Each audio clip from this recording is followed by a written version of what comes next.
Thinking of publishing your book but stuck on how to lay out the pages? Whether it's a novel, memoir, or guidebook, your layout makes a huge difference in how readers experience your work. Hi, I am Vandana Sehgal, an author, teacher, and book writing coach.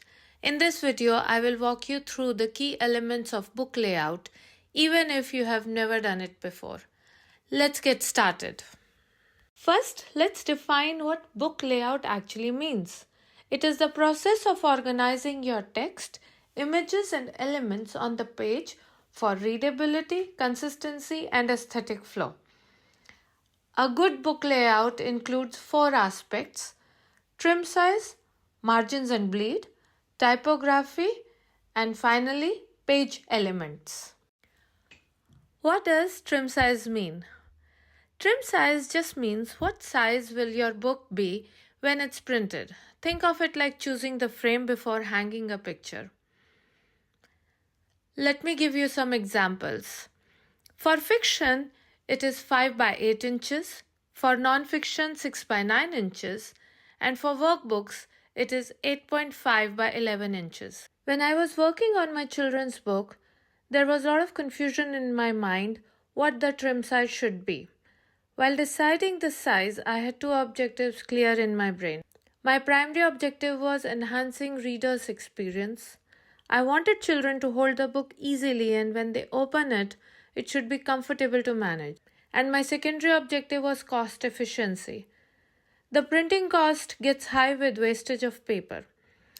8.5 by 8.5 inches or 8.5 by 11 inches are widely supported by most of the printing platforms that minimizes wastage. So look at books in your genre and match what readers expect. And based on that, make your decision. It's time to talk about margins and gutter. Margins give your text breathing room, while gutter is the inside margin that keeps your text from disappearing into the spine. 0.5 inches is the margin for outside top and bottom, while 1 inches is the gutter size for the inside of the book.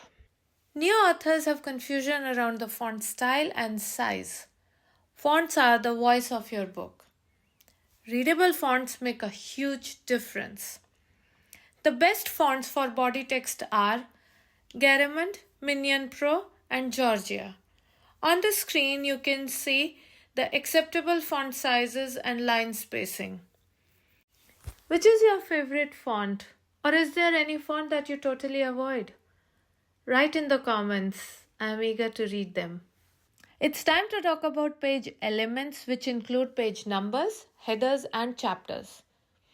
Page numbers usually go in the bottom outer corners or top. For fiction, it is bottom outer corner, and for non-fiction or academic books, it is top corners. Odd numbered pages are always on the right, also called as rector's side. Page numbers are omitted on blank pages, title pages, and chapter openers. Headers are used with book title and chapter titles.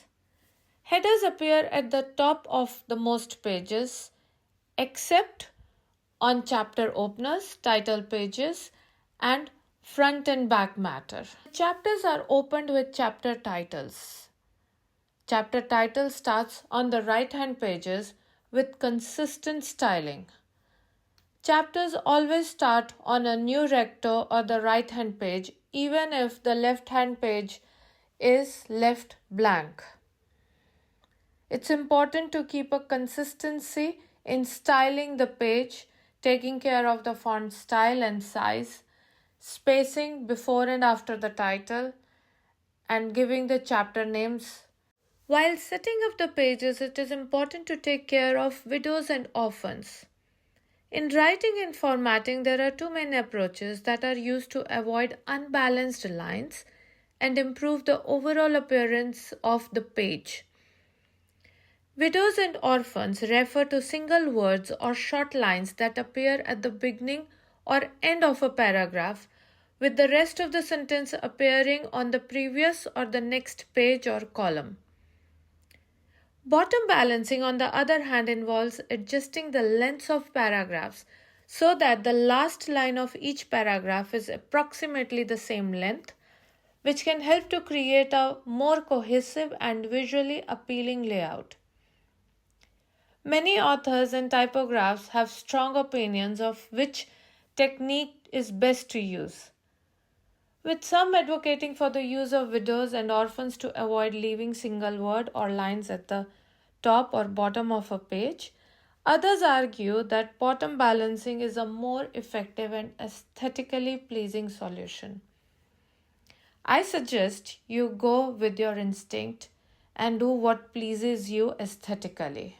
Now we will talk about book layout structure. Print books have fixed layouts. Every element stays put. While ebooks are reflowable, which means text shifts based on the device. As an advice, design your print and ebook separately if you want them to look their best. New authors have a lot of confusion and questions around the basic structure of a book layout.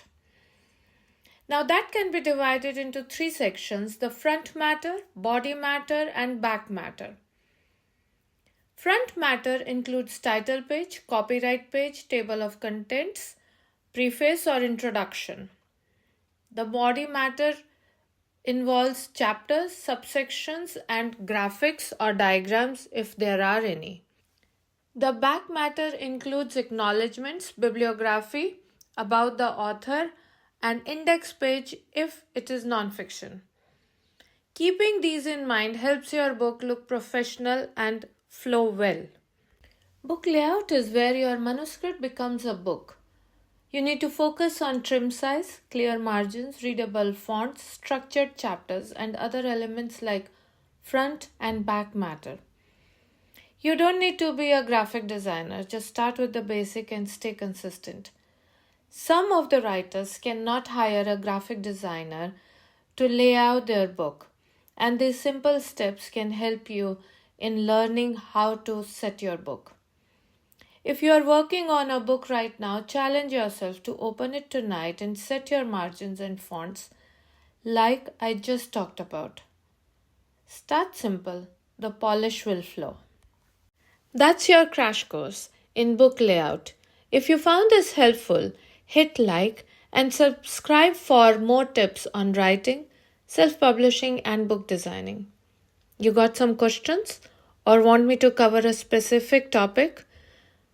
Drop it in the comments. I reply to everyone. See you next time.